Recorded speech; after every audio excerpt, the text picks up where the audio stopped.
Hallelujah, Jesus. Hallelujah. Magandang araw sa lahat. Narito na naman tayo upang mag-aral ng salita ng Diyos. Salita nagbibigay buhay at pag-asa, buhay na walang hanggan. Yang sabi dito sa Santiago chapter 1, verse 19 to 20, tandaan ninyo ito mga kapatid kung minamahal.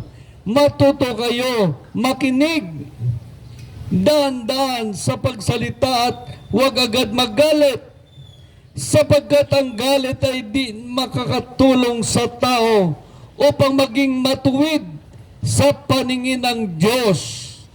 Ang sabi sa verse 21, talikdan ninyo ang maraming gawa at alisin ang masamang asal at buong pakumbabang tanggapin ang salita ng Diyos na katanim sa inyong puso. Ito ang makapagliligtas sa inyo. Napakaliwanag ang sabi dito, buong pakumbabang tanggapin ang salita ng Diyos na katanim sa inyong puso. Ito ang makapagliligtas sa inyo. Ang sabi sa verse 22, mamuhay kayo ayon sa salita ng Diyos. Kung ito'y pinapakinggan lamang ninyo, ngunit hindi sinasagawa, dinadaya lamang ninyo ang inyong sarili. Sapagkat ang nakikinig lamang sa salita ng Diyos at hindi nagsasagawa nito, ay katulad ng isang taong humarap sa salamin at umalis matapos makita ang sarili, agad na kalimutan ang kanyang ayos. Sabi sa verse 25, ngunit ang nagsaliksik ay patuloy nagsasagawa ng kautusan, sakdal at nagpapalaya sa mga tao. Kaya ito ang ating kalayaan, maging malaya tayo sa mga maling aral, maling katuruan, turo ng kasinungalingan. Kaya kailangan natin magbasa ng Biblia upang maturuan tayo ng katotohanan. Kaya maraming mga tao nagsasabi at nagtiwala na siya ligtas na. Kaya itong ating advice, maganda siguro magbasa tayo ng Biblia upang makita natin ang ating sarili kung tayo ba ay ligtas o hindi. Kaya ang sabi dito sa Galatia chapter 6 verse ay ganito naman sinasabi sa Galatia chapter 6 verse 7, huwag ninyong linlangin ang inyong sarili. Ang Diyos ay di ninyo madadaya ninuman. Kung ano ang inaasik ng tao, yun din ang kanyang anin.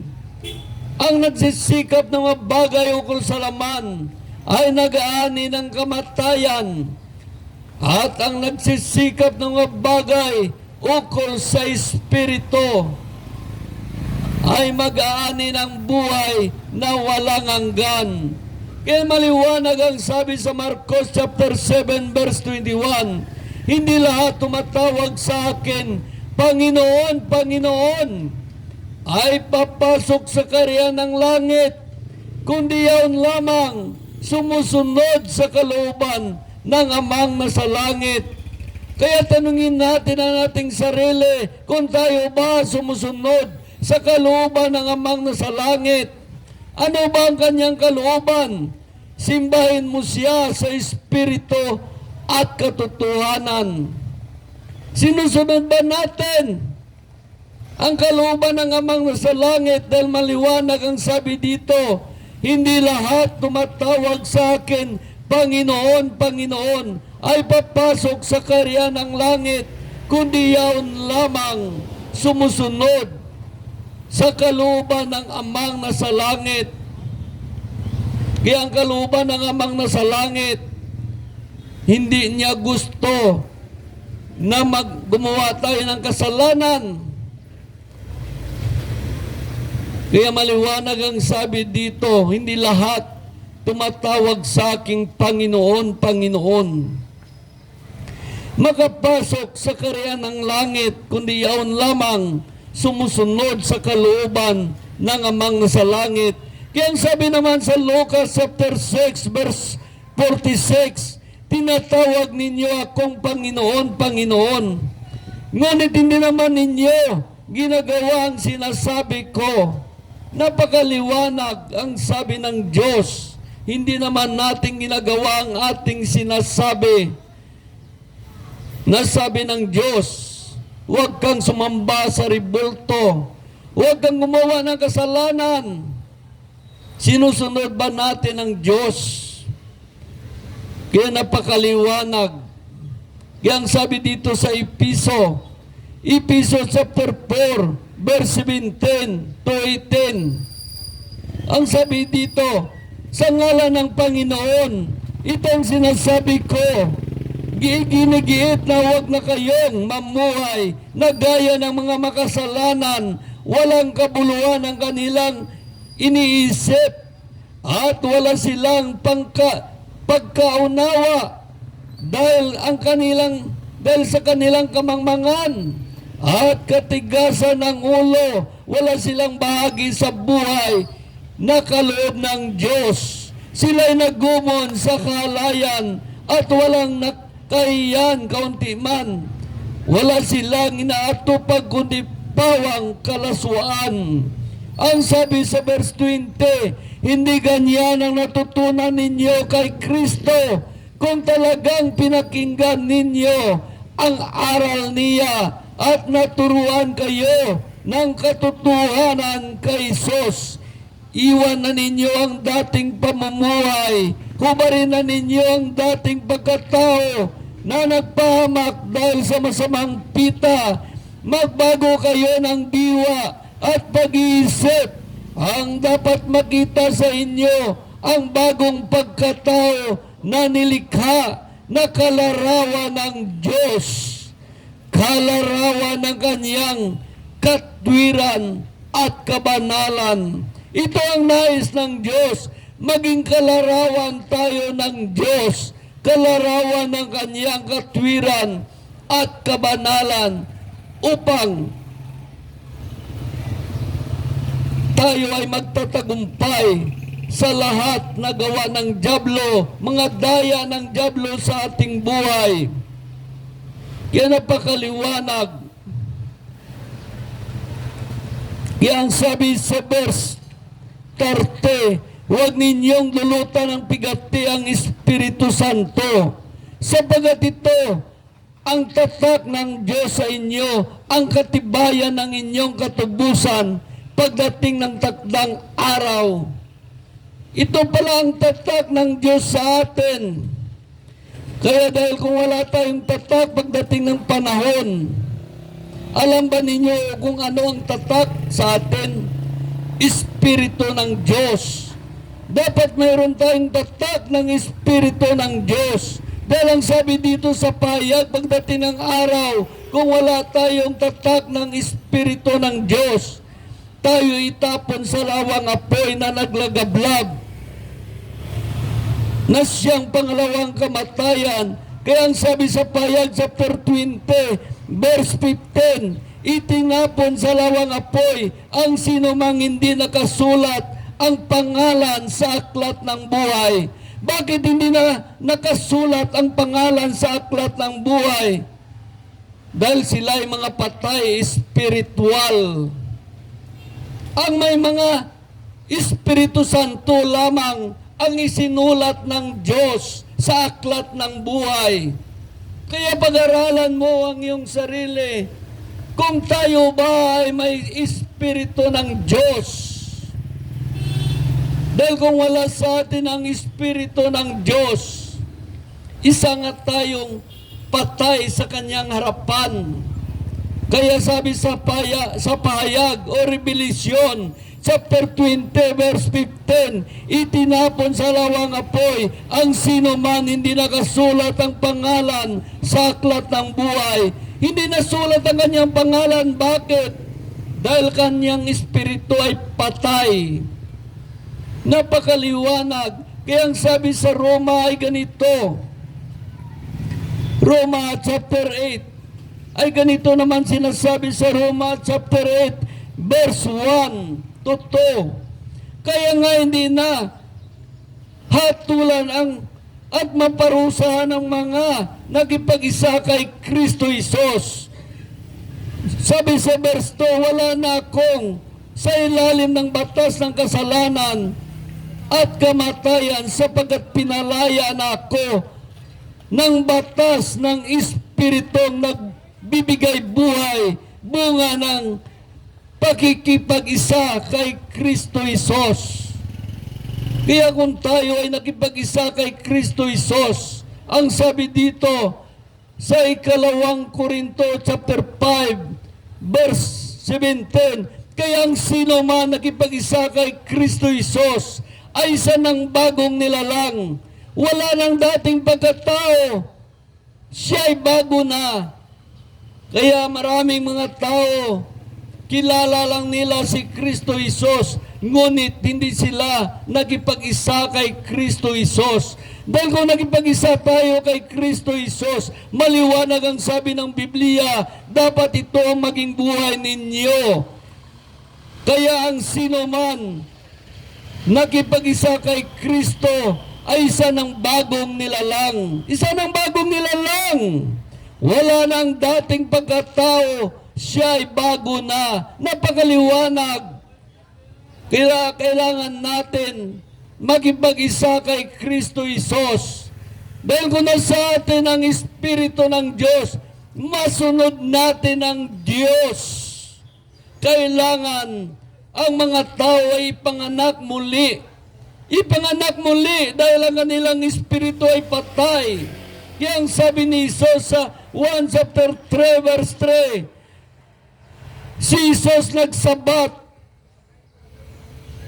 nagasiling ako sa imo sang matuod, wala sing isa nga makapasok sa paghari ng Diyos kung hindi siya matao liwat. Born again. Ibig sabihin, kailangan mag-born again ka. Ang sabi ng ayaw ko mag-born again. Ano ba ibig sabihin ng born again? Hindi ito reliyon. Ang born again, ibig sabihin, born in spirit, ipanganak ka muli sa espiritu ng Diyos. Yan ibig sabihin ng born again.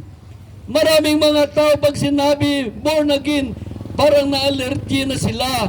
Ayaw ko mag-born again, ayaw mo ipanganak muli sa Espiritu ng Diyos. Kapag pinanganak ka sa Espiritu ng Diyos, yun lang, maisulat ang iyong pangalan sa aklat ng buhay. Kaya tiyak ang kaligtasan. Hindi na alam ng mga tao ang ibig sabihin ng born again. Kaya maliwanag ang sabi sa 1 chapter 3 verse 3, sumagot si Jesus, sinasabi ko sa inyo, maliban na ipinanak muli ang isang tao ay hindi siya pagharian ng Diyos. Kailangan ipanganak tayo sa Espiritu ng Diyos. Ipanganak tayo muli. Sabi dito, except a man be born again, he cannot see the kingdom of God. Kaya maliwanag ang sabi sa 1 chapter 3 verse 7, huwag kayong magtaka sa sinasabi ko sa inyo, lahat ay kailangan ipanganak muli. Bakit sinabi ito ni Kristo? Dahil alam ni Kristo na ang mga tao ay patay spiritual.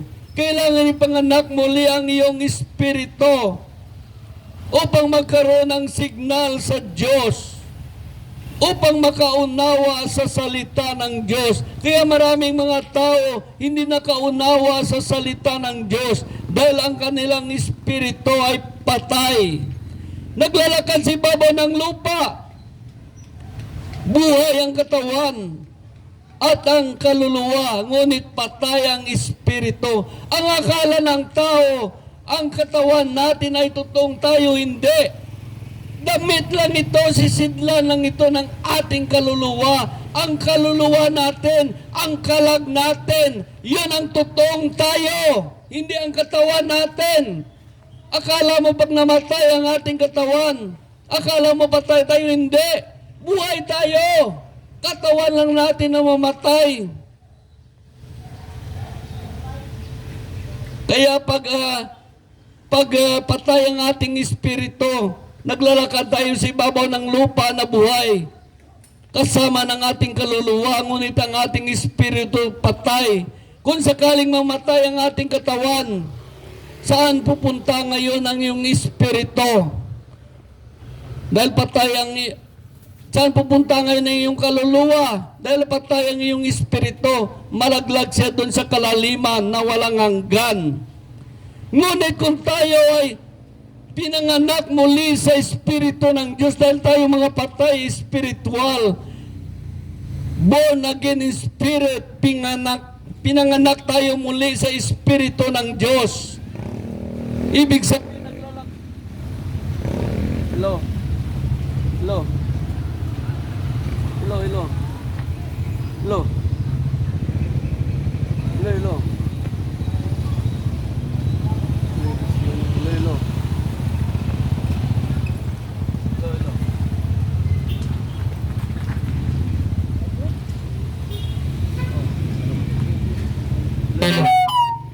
Hello. Hello, hello. Kaya napakaliwanag. Kung tayo ay pinanganak muli sa espiritu ng Diyos, ang ating katawan naglalakad sa ibabaw ng lupa. Itong ating katawan ay sisidlan ng ating kaluluwa at espiritu. Kung sakaling mamatay man ang ating katawan, ano mangyari sa espiritu mo? Dadalhin siya ng espiritu ng Diyos sa langit. Yun ang magdala sa atin sa langit. Kaya sabi ni Jesus, kailangan ipanganak muli. Dahil alam ni Kristo, ang mga tao ay patay espiritual. Sila ay mga patay espiritual.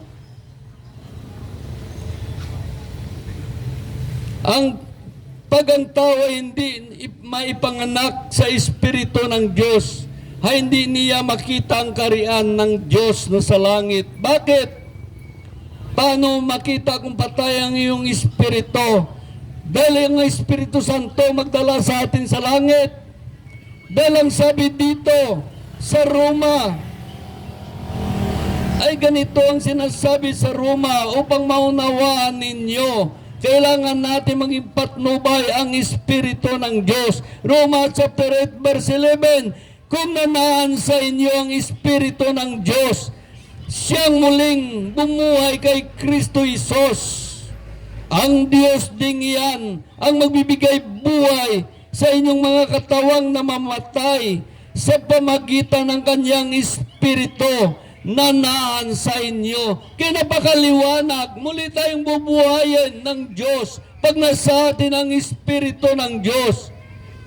Kaya maliwanag ang sabi doon sa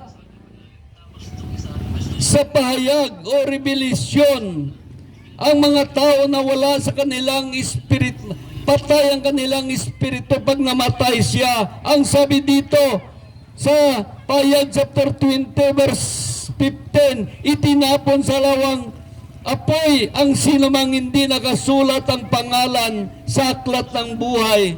Kaya ang isulat lamang sa aklat ng buhay ang mga tao na ipinanganak muli sa Espiritu ng Diyos.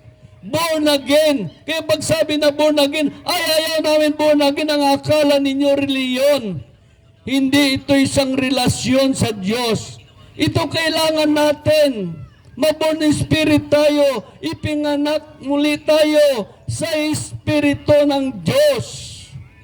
Kaya maraming mga tao hindi nakaunawa Hindi niya alam na pakalaga ito sa ating buhay. Si Kristo ito may sabi, makinig kayo para maunawaan ninyo. Ang sabi sa 1 chapter 3 verse 1, may isang Pariseo at pinuno ng mga Hudyo nangangalang Nicodemo. Isang gabi siya'y nagsadya kay Jesus.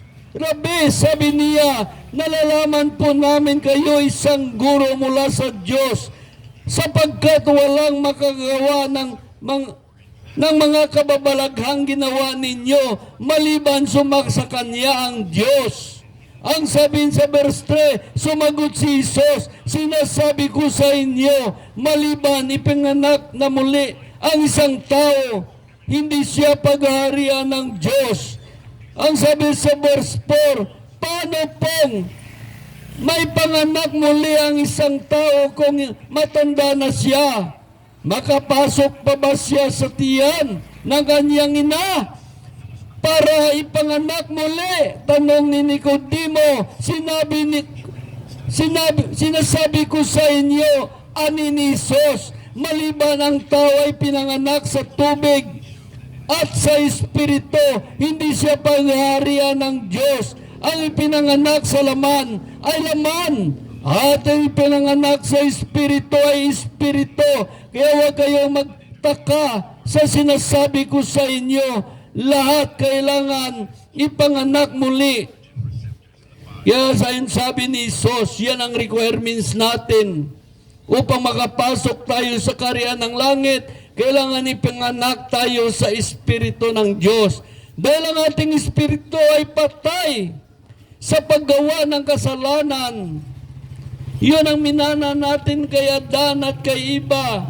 Ang pagiging born again, ipinanganak sa Espiritu ng Diyos, ay mayroong Espiritu ang tao, kaluluwa at katawan. Kaya hindi ibig sabihin ang born again ay ilagay pa lamang sa ating katawan yung Espiritu. Dahil sa simula pa noong ipinanganak, kumplito na yan. Ang ating katawan ay sisidlan lamang ng ating kaluluwa at Espiritu. Kumplito na. Dahil ang sabi dito sa Genesis chapter 2 verse 7 ay ganito sinasabi, nilikha ng Diyos ang tao mula sa labok, hininga sa ilong at nagkakaroon ng buhay. Napakaliwanag, nilikha ang tao sa labok at hininga nito ang kanyang ilong, nagkaroon ng buhay. Ang hininga ng Diyos ay siyang buhay, ang siyang Espiritu. At ang isang araw, pag namatay ang ating katawan, babalik din ito sa lupa. Dahil sabi ng Biblia, galing ang tao sa labok at sa labok din babalik ang ating katawan. Pag ito ay namatay, iyan ang katawan. Iyan ang katawan natin. Kaya ang kaluluwa naman natin, iyan ay nakaramdam. Pag ikaw ay nasasaktan, nahihirapan, nagagalak, naiinis, at ang lahat ng ating karamdaman, yan ang ating kaluluwa. Ano naman ang Espiritu? Ano naman ang Espiritu? At ang ating Espiritu, yan ang kumukonekta sa Diyos at ang ating Espiritu ang nakakaunawa sa mga nais ng Diyos, sa mga bagay ng Diyos, sa salita ng Diyos. Siya lamang ang nakakaunawa through the guidance of the Holy Spirit. Ang sabi sa unang 1, chapter 3, verse 24, ay ganito sinasabi sa unang 1, chapter 3, verse 24. Ang sumusunod sa mga utos ng Diyos ay nanatili sa Diyos at nanatili naman sa Kanya ang Diyos. At sa pamagitan ng Espiritong ipinagkaloob niya sa atin, ay nalalaman natin na natili siya sa atin. Napakaliwanag. Kung ang Espiritu ng Diyos ay nasa atin, nalalaman natin na natili siya sa atin. Dahil ang sabi dito sa 1 chapter 2 verse 2, sabi sa unang 1 chapter 2 verse 20, ngunit ipinagkaloob sa inyo ang Espiritu, at dahil dito kayong lahat ay may pagkakaunawa. May pagkakaunawa tayo sa salita ng Diyos, sa mga bagay ng Diyos. Dahil sa ating Espiritu, yun ang kumukonekta sa Diyos. Yun ang may unawa sa salita ng Diyos. Kaya maraming mga tao ngayon hindi nakaunawa sa salita ng Diyos.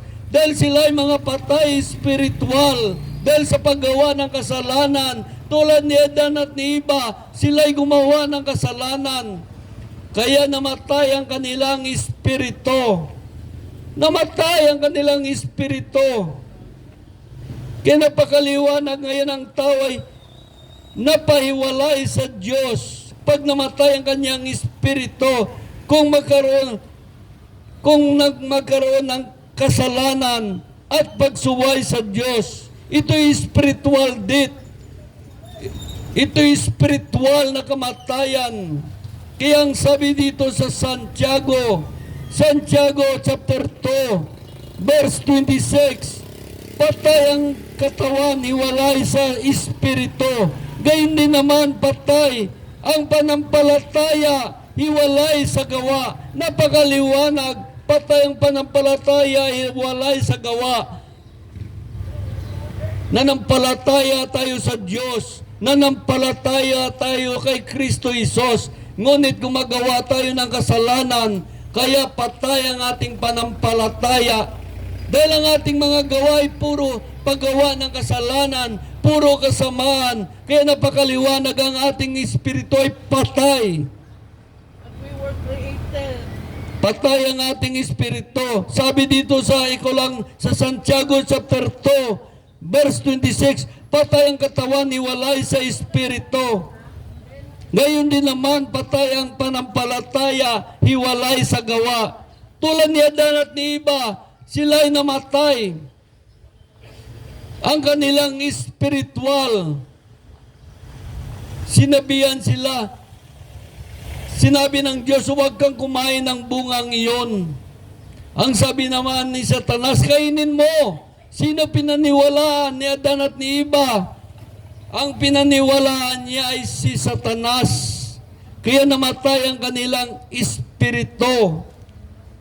Kaya nagkaroon ng kamatayan ng tao dahil kay Adan at kay Eva. Dahil ang sabi dito sa Genesis chapter 2 verse 17, maliban sa bungang ng punong kahoy na nagbigay ng kaalaman tungkol sa mabuti at masama, wag mong kakainin ang bungang iyon. Mamatay ka kapag kumain ka niyon. Ngayon ang ginawa ni Adan, ni Eva, kinain nilang bungang iyon. Namatay ba sila? Hindi. Hindi namatay si Adan at si Eva nang kumain sila sa sinasabi ng Diyos. Hindi sila namatay pisikal, ngunit namatay sila espiritual. Namatay ang kanilang espiritu, kaya imbis na mga anak sila ng Diyos, hindi na. Nasa ilalim na sila ng dyablo, naging anak na sila ng dyablo.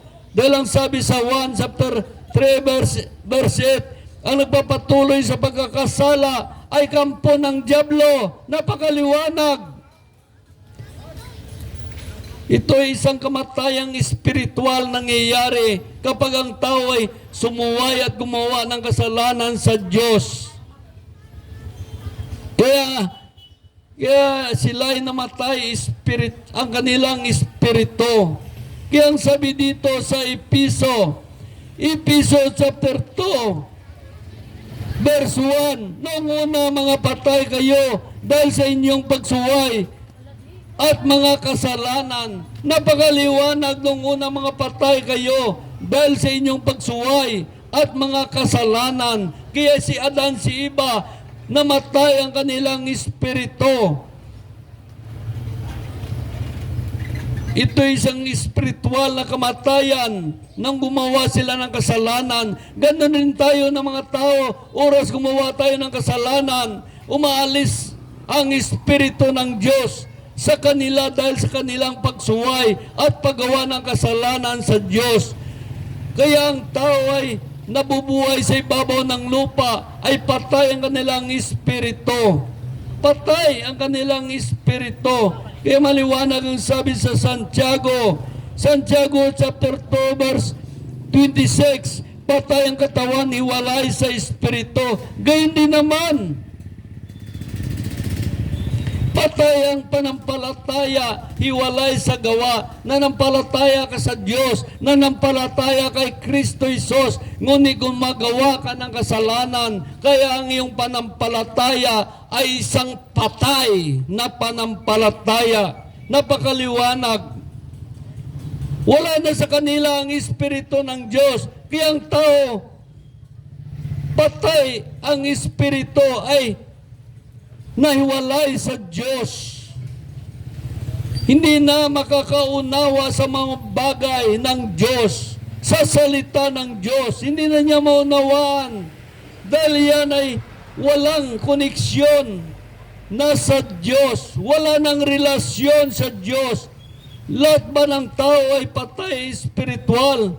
Oo naman, patay espiritual. Mula na si Adan at si Eva nagkasala sa Diyos, namatay ang kanilang espiritu. Yan ang minana natin, ang pagsuway sa Diyos. Kaya tayo naman ay patay espiritual din. Patay ang ating espiritu. Kaya lahat ng tao ay patay espiritu, kanyang espiritu. Maliban lang kung ang isang tao ay tumanggap at kumikilala sa Panginoong Hesus at sumusunod sa kanyang kalooban. Kaya ang sabi sa Mateo chapter 7 verse 21, hindi lahat tumatawag sa akin, Panginoon, Panginoon, ay papasok sa kaharian ng langit, kundi yun lamang sumusunod sa kalooban ng Amang nasa langit. Ang sumusunod lamang. Kaya lahat na tao ay nagkasala, walang karapat-dapat sa paningin ng Diyos. Kaya ang sabi dito sa Roma, ang sabi naman sa Roma ay ganito, Roma chapter 3 verse 23, ay ganito ang sinasabi ng Diyos, sapagkat ang lahat ay nagkakasala at walang sinumang karapat-dapat sa paningin ng Diyos. Ang sabi naman dito sa verse 10, Roma chapter 3 verse 10 to 12, ayon sa nasusulat, walang matuwid, wala kahit isa. Walang nakakaunawa, walang humahanap sa Diyos. Humahanap ba tayo sa Diyos? Kung tayo ay maka-Diyos, dapat hinahanap natin ang Diyos. Pagising sa umaga, hanapin mo ang Diyos. Dahil ang Diyos ang nagbigay ng hangin sa ating ilong. Ang Diyos nagbigay sa atin ng kalakasan. Wala tayong magagawa kung wala ang Diyos. Kaya dapat magpasalamat tayo sa Diyos dahil humihinga pa tayo. Dahil kung kukunin ng Diyos ang hangin sa ating ilong, wala tayong magagawa. Kaya lalahanin natin, mahal tayo ng Diyos. Mahal tayo ng Diyos. Ngunit tayo ay hindi nagmamahal sa Diyos. Kaya ang sabi sa 1 chapter 3 verse 16, gayon na lamang ang pag-ibig ng Diyos sa sanlibutan. Kaya ibinigay niya ang kanyang bugtong na anak upang sumampalataya sa kanya ay hindi mapapahamak, kundi magkaroon ng buhay na walang hanggan. Ganon tayo kamahal ng Diyos. dapat alalahanin natin na mahal tayo ng Diyos. Kaya dapat natin isipin ang Diyos, pansinin ang Diyos, alalahanin ang Diyos, dahil mahal tayo ng Diyos.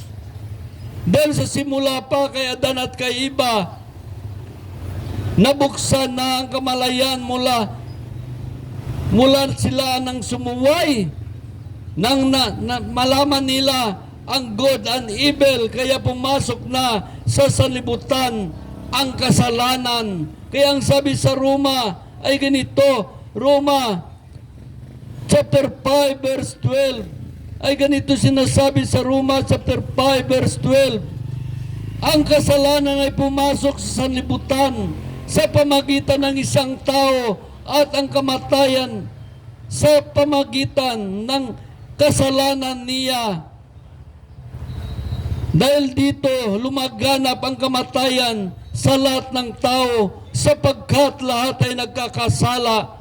Kung si Adan at si Eva, kung hindi lang sila sumuway sa Diyos, gumawa ng kasalanan, wala sana silang kamatayan. Pati tayo sana wala tayong kamatayan. Ngunit si Adan, si Eva nalinlang ng ahas. Kaya sila'y sinumpa ng Diyos. Kaya pati tayo ay nasumpa ng Diyos dahil sa ating katigasan ng ulo at kamangmangan. Ayaw natin sumunod sa Diyos. Ayaw natin sumunod sa Diyos. Kaya lahat ng tao ay patay espiritu, laging gumagawa ng kasalanan sa Diyos. Kailangan ipanganak muli sa espiritu ng Diyos. Kailangan ng tao ay ipanganak muli sa espiritu ng Diyos. Dahil ang sabi dito sa 1 chapter 3 verse 7, huwag kayong magtaka sa sinasabi ko sa inyo, lahat ay kailangan ipanganak na muli. Bakit kailangan ipanganak muli? Dahil alam ni Kristo mga tao ay mga patay espiritual. Patay ang kanilang espiritu. Yan ang sinasabi na born again. Pag dinig ng tao ng born again, allergic sila. Dahil iniisip nila ito yung reliyon, ay kupidensya ng kanilang reliyon. Ang born again, ibig sabihin ay pinanganak muli sa espiritu ng Diyos. Yan ibig sabihin ng born again. Ipanganak ka muli sa espiritu ng Diyos. Dahil ang iyong espiritu ay patay.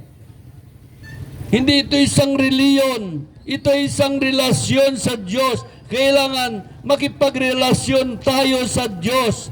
Kaya sabi sa 1 chapter 3 verse 7, huwag kayong magtaka sa sinasabi ko sa inyo, lahat ay kailangan ipanganak na muli. Kailangan ipanganak dahil mga patay tayo espiritual. Kailangan maborn in spirit tayo. Kaya natawag, sabi ni Kristo, born again. Yan ibig sabihin ng born again, ipanganak muli sa espiritu ng Diyos. Dahil ang ating mga espiritu ay patay. Dahil lahat ay nakakasala, kaya nawadaan sila sa himaya sang Diyos. Kaya ang sabi sa unang Timothy chapter 5 verse 6, ay ganito naman sinasabi sa unang Timothy.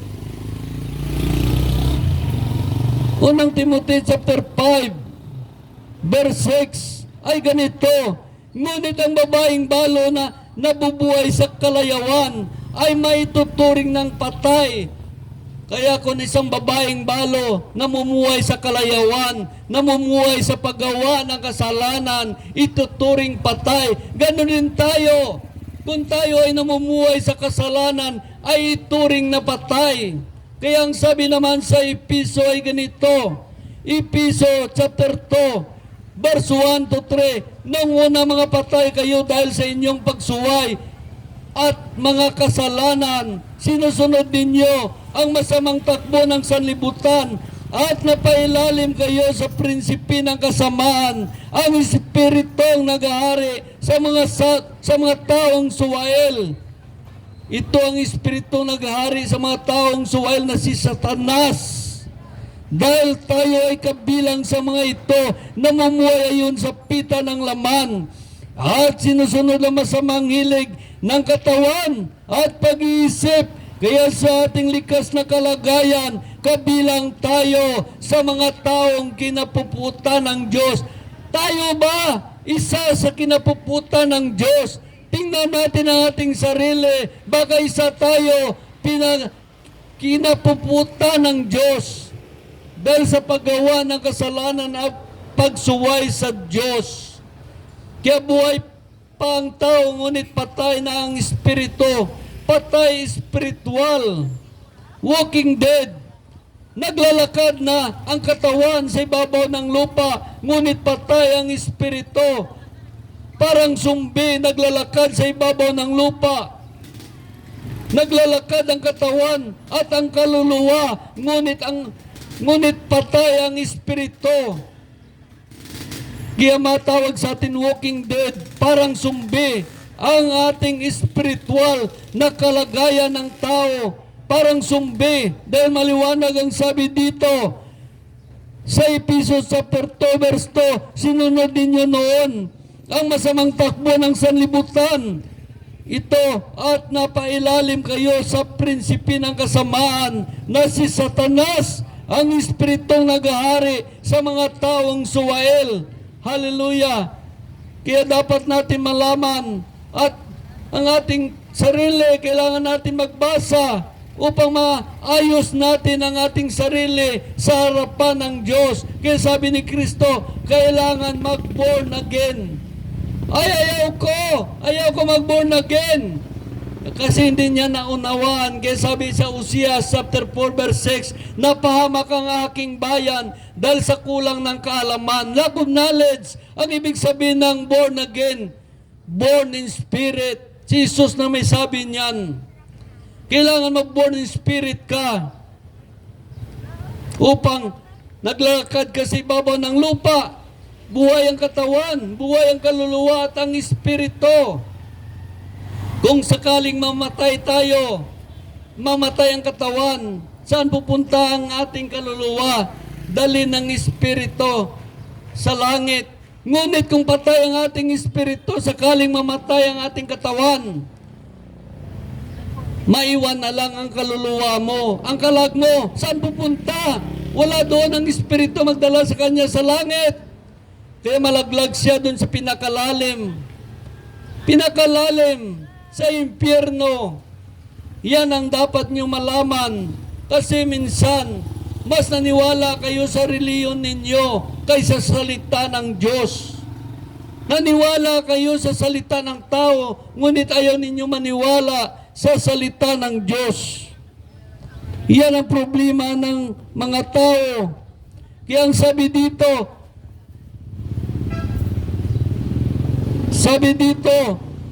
ayaw nila maniwala sa salita ng Diyos dahil sabi nila, gawa lang yan ng tao. Oo naman, gawa ng tao. Alangan naman kambing gumawa. O kalabaw. Dahil kung kalabaw ang gumawa nito at nanampalataya ka, ano ang tawag sa iyo?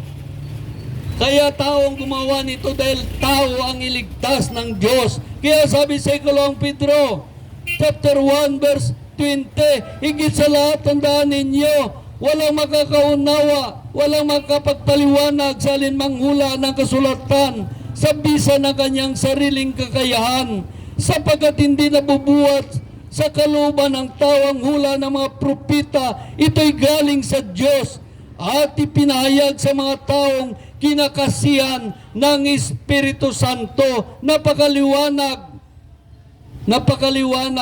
Kaya ang sabi naman dito sa Timoteo, ay ganito naman sinasabi sa Timothy chapter 2, Ikalang Timothy chapter 3 verse 16, lahat ng sulat kinakasihan ng Diyos at magagamit sa pagtuturo ng katotohanan, sa pagbabulaan ng mga maling aral at pagduwid sa mga likong gawain, at sa pag-akay sa matuwid na pamumuhay.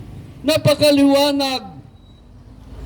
Sabi sa verse 17, sa gayon ang mga lingkod ng Diyos ay maging handa sa lahat ng mabuting gawain. Kaya sabi sa Ikalang Timothy chapter 4 verse 1, inuutusan kita sa ngalan ng Diyos at sa ngalan ni Kristo Isos na hatol sa mga buhay at sa mga patay, alang-alang sa kanyang pagparito at paghahari. Ipangaral mo ang salita ng Diyos. Ipangaral mo ang salita ng Diyos. Kaya ito lagi ang ating ginagawa. Inuutos ito ng Diyos. Sabi sa unang Timothy chapter 4 verse 13, iukol mo yung panahon sa pagbabasa ng kasulatan sa madla, sa pangangaral at pagtuturo hanggang ako ay dumating. Kaya sinusunod natin ang Diyos. Sinusunod natin ang Diyos at pinapalalahanan kayo na huwag kayong sumuway o gumawa ng kasalanan sa Diyos. Dahil ang sabi dito sa Isaiah chapter 59 verse 2, ay ganito naman sinasabi ni Propeta Isaiah. Sabi dito, ngunit ang sala mo ang naging dahilan, di marinig ang dalangin mo. Ngunit ang sala mo ang naging dahilan ng paglayo ninyo sa Diyos. Ang kasalanan natin ang naging dahilan upang lumayo tayo sa Diyos. Kaya sabi ng Diyos, huwag kayo gumawa ng kasalanan. Ang dyablo naman, binigyan tayo ng espiritu ng kahalayan upang maging mahalay tayo, upang lagi tayo gagawa ng kasalanan. Kapag mahalay na tayo, hindi na tayo makatulog kung hindi tayo makagawa ng kasalanan. Yan ang nais ng dyablo. Kapag gumawa na tayo ng kasalanan, ang sabi sa unang 1 chapter 3 verse 8, ang nagpapatuloy sa pagkakasala ay kampo ng dyablo upang maging kampon tayo ng dyablo. Kaya mga tao binigyan ng espiritu ng kalikuan upang ayaw nila maniwala sa salita ng Diyos, upang sila ay maging kampo ng dyablo dahil nakagawa sila ng kasalanan sa Diyos. Linait-lait nilang salita ng Diyos, hindi nila tinanggap, nila pastangan nila ang salita ng Diyos.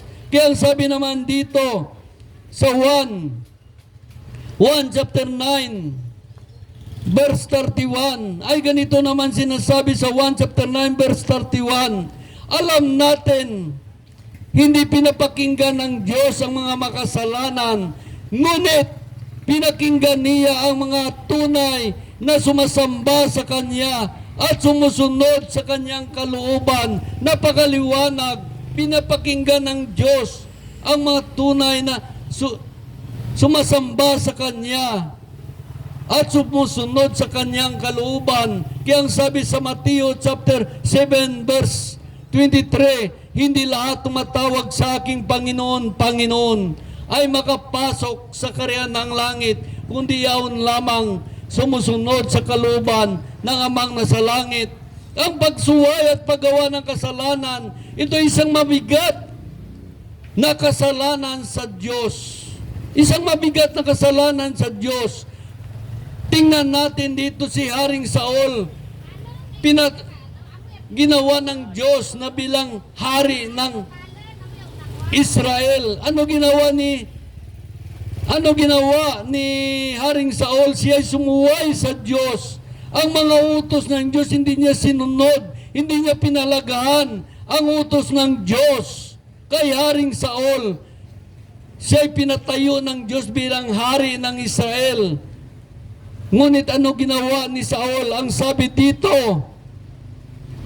dito sa unang Samuel ni Propeta Samuel, chapter 15 verse 22, sinabi ni Samuel, akala mo ba'y higit na magustuhan ni Yahweh ang handog na hain at pagsunod sa Kanya? Ang pagsunod sa Kanya ay higit na handog.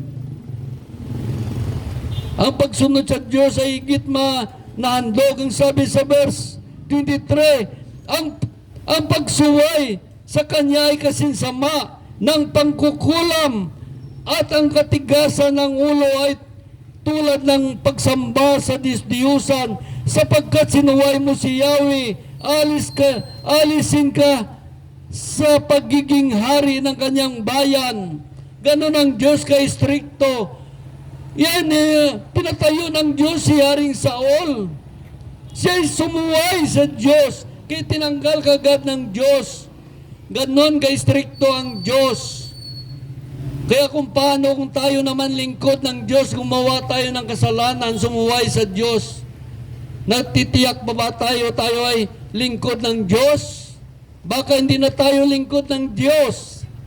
Baka isa na tayong lingkod lamang ng reliyon. At pinaniwala natin ang ating sarili na tayo ay lingkod ng Diyos. Si Haring Saul, hindi binigyan ng pagkakataon ng Diyos. Si iba, hindi rin binigyan ng pagkakataon ng sila'y sumuway. Sino tayo na pagbigyan ng Diyos kung sakaling sumuway tayo sa Diyos? Kaya ito napaka-stricto ang Diyos. Kaya ang sabi ni Samuel sa verse 25, ngayon nga, sabi niya dito, ngayon nga, sinasamo ko, patawarin mo na at samahan mo ako dumalangin kay Yahweh. Sabi sa verse 26, sinabi ni Samuel, hindi kita masasamahan sapagkat sinuway mo ang utos ni Yahweh. Inalis na niya sa iyo ang pagiging hari ng Israel. Ganon ka-stricto ang Diyos. Mapagmahal siya sa mga tao na sumusunod sa Kanya. Ngunit ang sumusuway sa Kanya at gumagawa ng kasalanan, ganon ka-stricto ang Diyos. Kaya kung tayo mga lingkod ng Diyos, mag-ingat tayo. Dahil ito'y nakasulat upang maging babala sa lahat. Upang maturuan tayo. Dahil ang sabi dito sa Korinto, upang maunawaan natin, Korinto, chapter 10, verse 11, nangyayari ito sa kanila bilang babala sa iba at nasusulat upang turuan tayo sa mga inabot sa mga huling panahon, upang maturuan tayo. Kaya marami ngayon mga lingkod ng Diyos na relax lang, baliwala sa kanila paggawa ng kasalanan dahil hindi sila nakita ng kanilang membro. Ngunit ang Diyos ay nakakita sa atin. Kaya nakita natin ngayon, marami mga lingkod ng Diyos na kasala sa Diyos. Ang akala nila sila'y lingkod ng Diyos. Hindi na pala, lingkod na sila ni Satanas. Gumagawa ng kasalanan, sumusuway sa Diyos.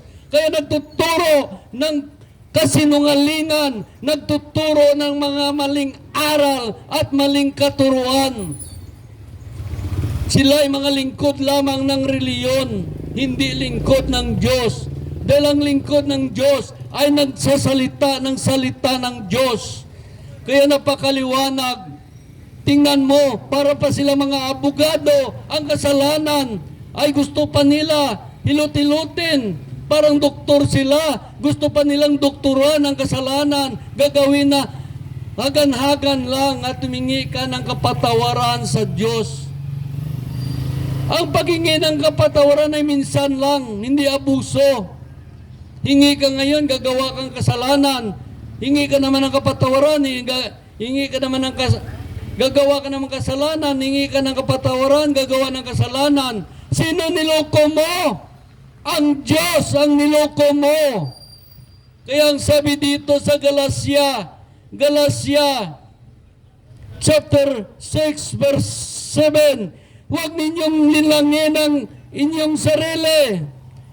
Huwag ninyong linlangin ang inyong sarili. Ang Diyos ay di ninyo madadaya ninuman. Kung ano ang inasik ng tao, yun ang kanyang anin. Kaya napakaliwanag, maraming mga tao, akala niya niloko niya ang Diyos. Hindi.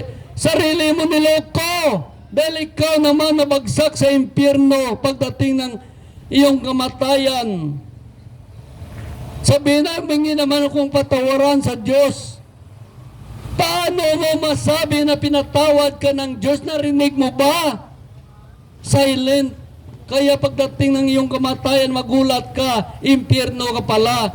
Mas mabuti sa tao, huwag nang gumawa ng kasalanan, sumunod sa Diyos. Iyon ang tunay na kaligtasan. Huwag kang gumawa ng kasalanan at sumunod ka sa Diyos.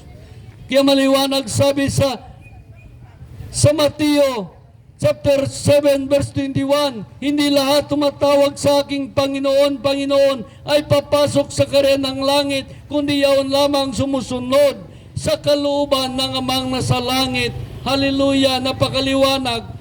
Ngayon alam na ninyo ang totoong kaligtasan.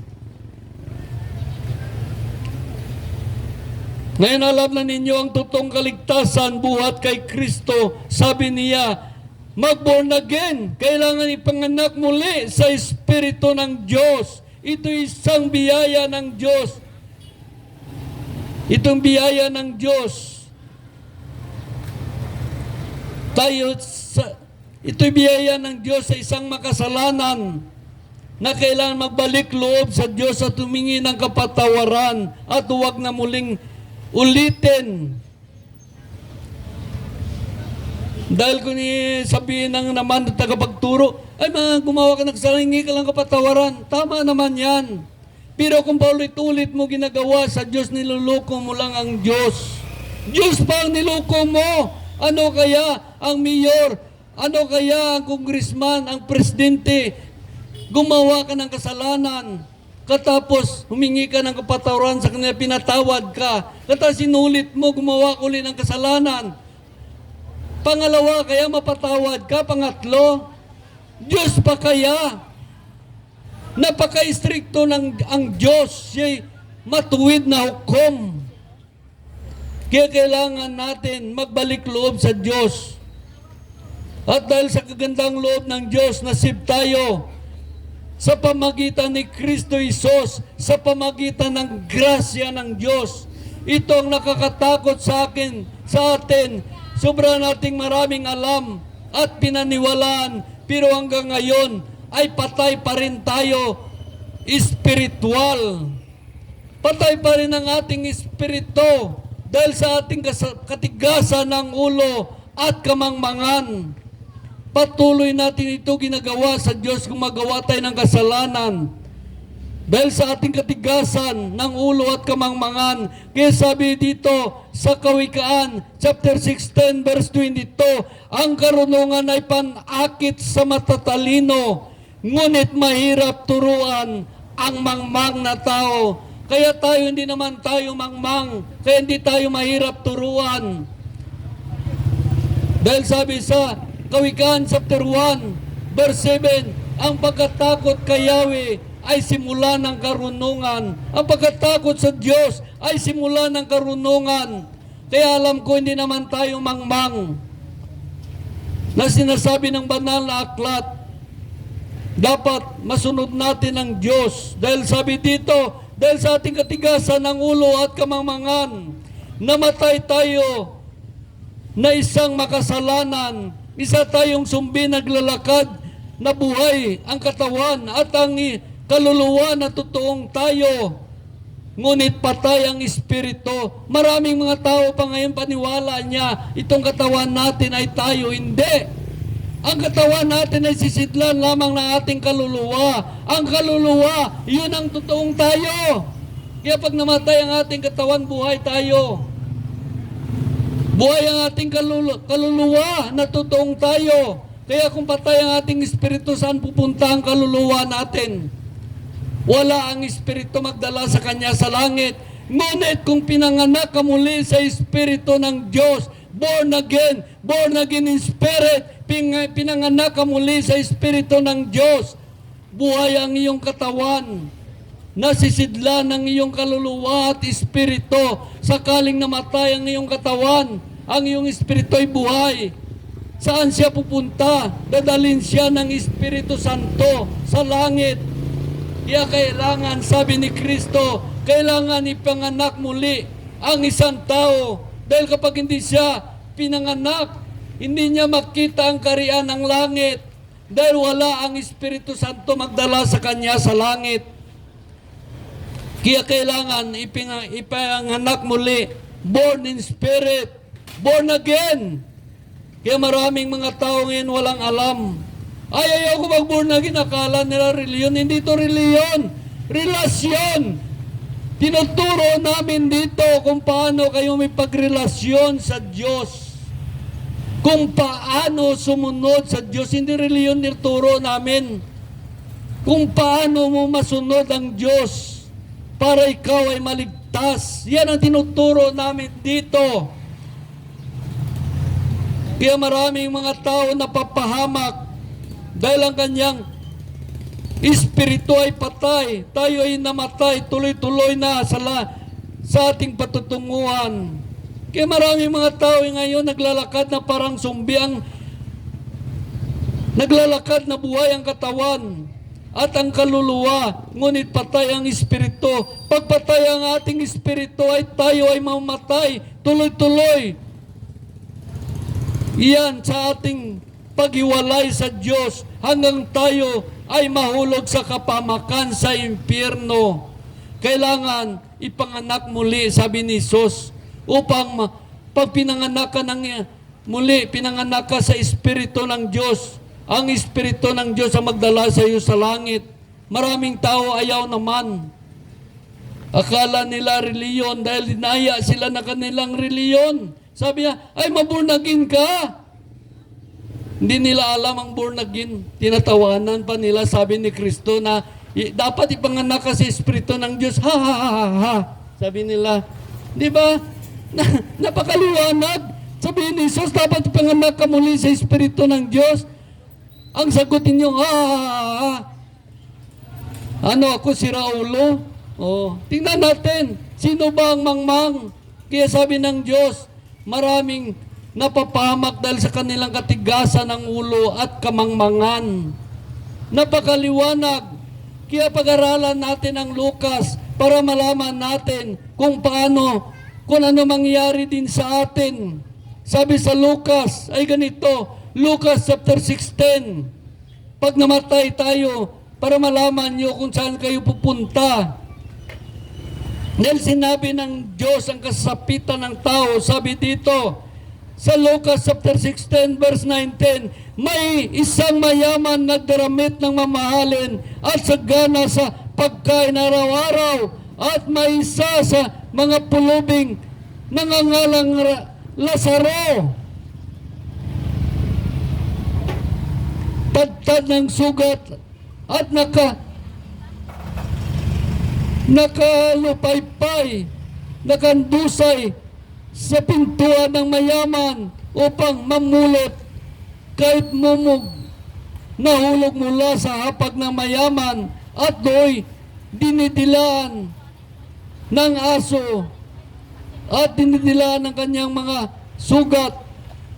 Sabi sa verse 22, namatay ang pulubi, dinala ng anghel sa piling ni Abraham. Namatay naman ang mayaman at inilibing.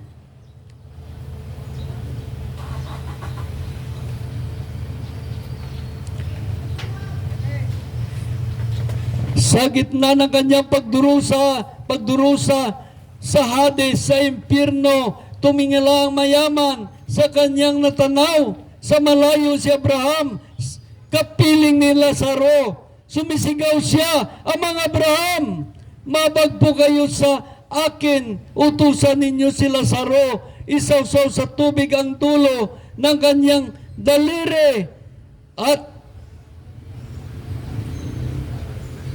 mapalamig ang aking dila, sapagkat hirap na ako sa apoy na ito. Napakaliwanag ang dalawang tao na ito, ang si Lazaro at ang mayaman. Si Lazaro napunta sa langit at ang mayaman naman nalaglag doon sa impyerno.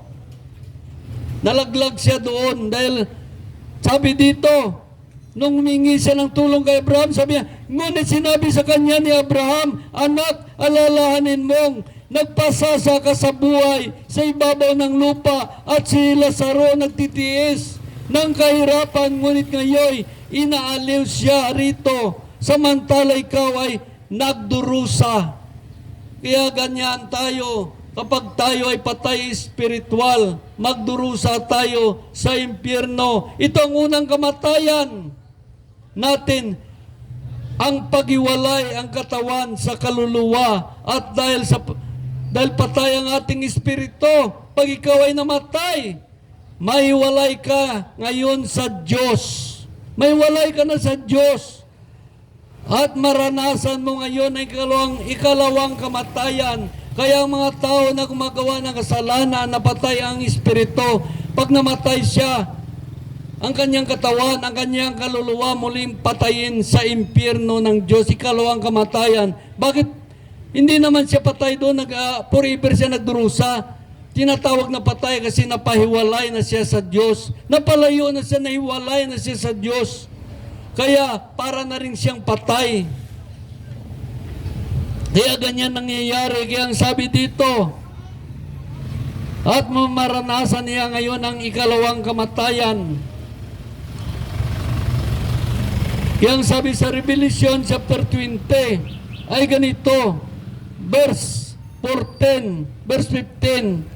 Ang sabi sa payago Revelation, itinapon sa lawang apoy ang sinumang hindi nakasulat ang pangalan sa aklat ng buhay. Itapon sa lawang apoy ang sinuman hindi naisulat ang pangalan sa aklat ng buhay. Mga tao hindi tinanggap ang inaalok ni Kristo na mag-born again, ipanganak muli sa Espiritu ng Diyos, born in Spirit. Dahil ang Espiritu Santo ang magdala sa atin sa langit. Kaya ang mga tao na pinanganak muli sa Espiritu ng Diyos, yun lang nakasulat ang pangalan sa aklat ng buhay. Ang sabi sa Revelation o payag ay ganito naman. Sabi dito, itinapon sa lawang apoy ang sino mang hindi nakasulat ang pangalan sa aklat ng buhay. Kaya alalahanin natin ang ating sarili kung ang ating pangalan ba nakasulat sa aklat ng buhay. Ikaw ba'y na born in spirit dahil mga patay ang ating mga espiritu dahil sa pagsuway at paggawa ng kasalanan. Kaya sabi ni Jesus, kailangan lahat ay ipanganak muli. Born again spirit. Yan ibig sabihin ng born again.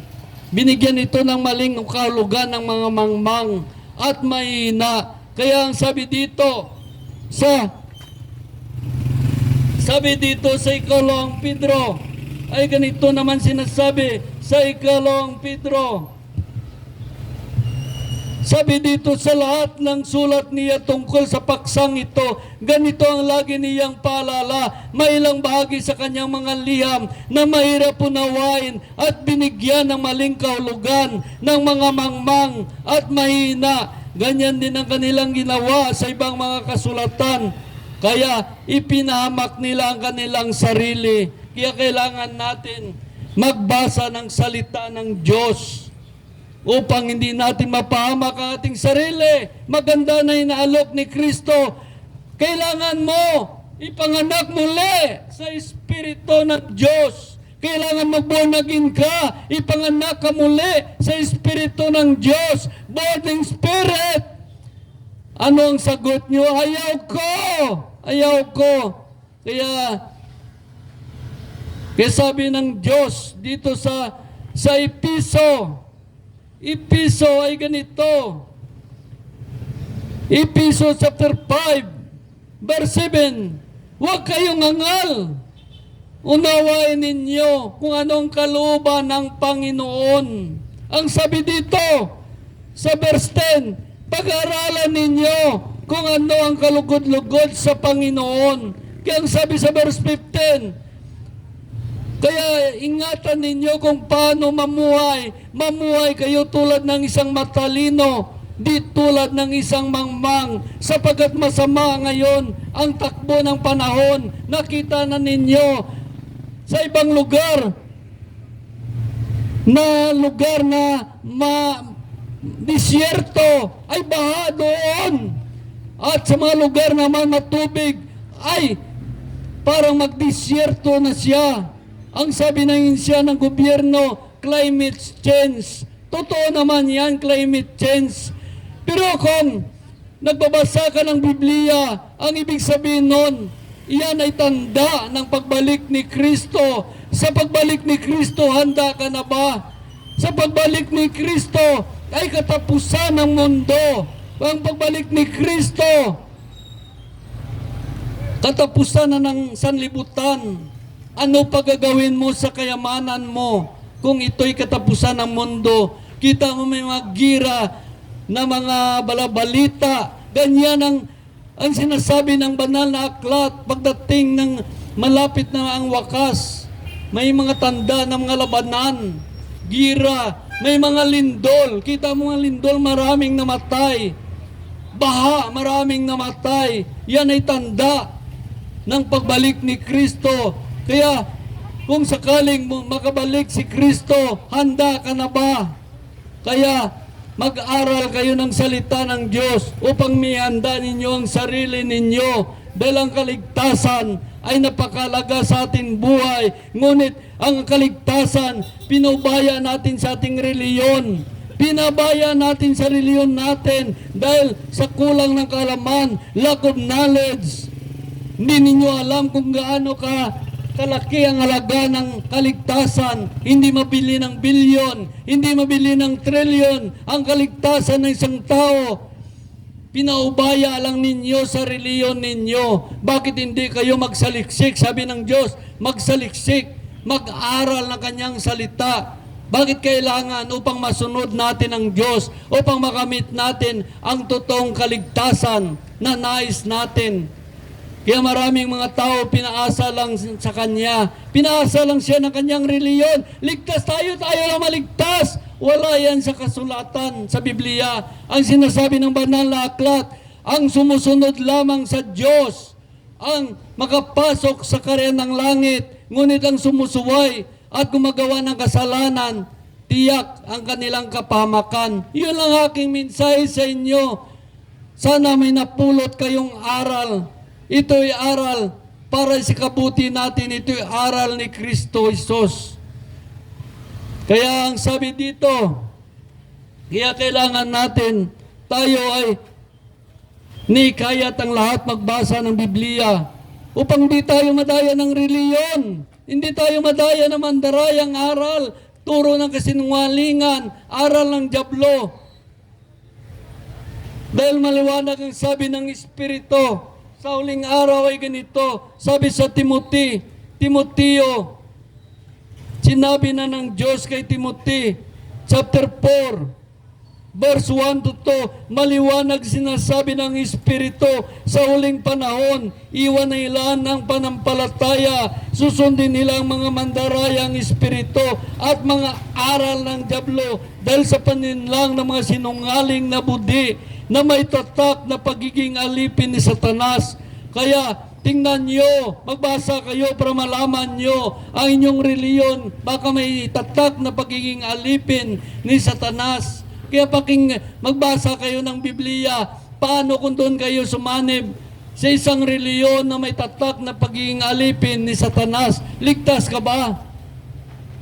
Kaya kailangan natin talaga magbasa tayo na magbasa. Bigyan natin halaga ang ating buhay, ang ating kaligtasan, ang buhay na walang hanggan. Akala ninyo madali lang makapasok sa langit, hindi basta-basta makapasok sa langit. Sa Saudi Arabia pa lang, mahirapan ka na pumunta doon. Ano pa kaya ang langit? Kasi pinaniwala kayo ng reliyon nyo, ang Diyos ay pag-ibig. Totoo naman yan. Ngunit hindi sinabi sa inyo, siya ay mabagsik sa mga tao gumagawa ng kasalanan at sumusuway sa Kanya. Bakit mabagsik siya? Ang lahat ng makasalanan, trilyon na tao, ilang trilyon na tao itapon sa impyerno. Hindi ba kabagsikan yan? Kabagsikan yan ng Diyos. Ngunit siya ay mapagmahal sa mga tao na sumusunod sa Kanyang kalooban. Hallelujah! Ito lang aking mensahe. Binubiyok lang sa inyo na sa inyo niyan kung susundin ninyo o hindi. Dahil tayo din naman ang mag-ani sa ating mga gawa. Hallelujah! Purihin ang Diyos. O Diyos na dakila, o Diyos na makapangyarihan sa lahat. Nagpapasalamat kami, Panginoon. Dinala mo kami dito sa lugar na ito upang ibantala ang iyong salita, maihayag sa mga tao ang kaligtasan. Dahil mahal mo ang mga tao, nais mo sila mailigtas. Kaya buksan mo ang kanilang mga espiritual na mga mata espiritual na pandinig. Bigyan mo sila ng karunungan upang maunawaan nila ang iyong salita. Salita nagbigay buhay, pag-asa, buhay na walang hanggan. Kawahan mo sila, O Diyos. Sila'y naglalakad sa ibabaw ng lupa na parang sumbi, patay ang kanilang espiritu. Naglalakad ang kanilang katawan na nandoon sa loob nila, ng katawan nila, ang kanilang kaluluwa na sila. Na naglalakad na parang sumbi, O Diyos, napatay ang kanilang espiritu. Hallelujah! Kawaan mo sila, O Diyos. Ikaw ang Diyos na mapagmahal, ngunit sa mga sumusuway, ikaw ay napakabagsik na Diyos. Diyos na hatol, matuwid na hatol sa mga katauhan. O Diyos, bigyan mo pa sila ng pagkakataon, makilala kanila ng lubos. Kawaan mo sila. Ito lang aking panalangin. Napabalik ko himaya dungog pasalamat sa pangalan ni Kristo naming Panginoon. Amen. Amen, amen, amen. Yes. Sakripisyo, sacrifice. Sacrifice! Yan na nagkuha yung duro mong tawag ka, kadlaw yung buko ng buong nagin. Parang nga, tataklik ang Diyos.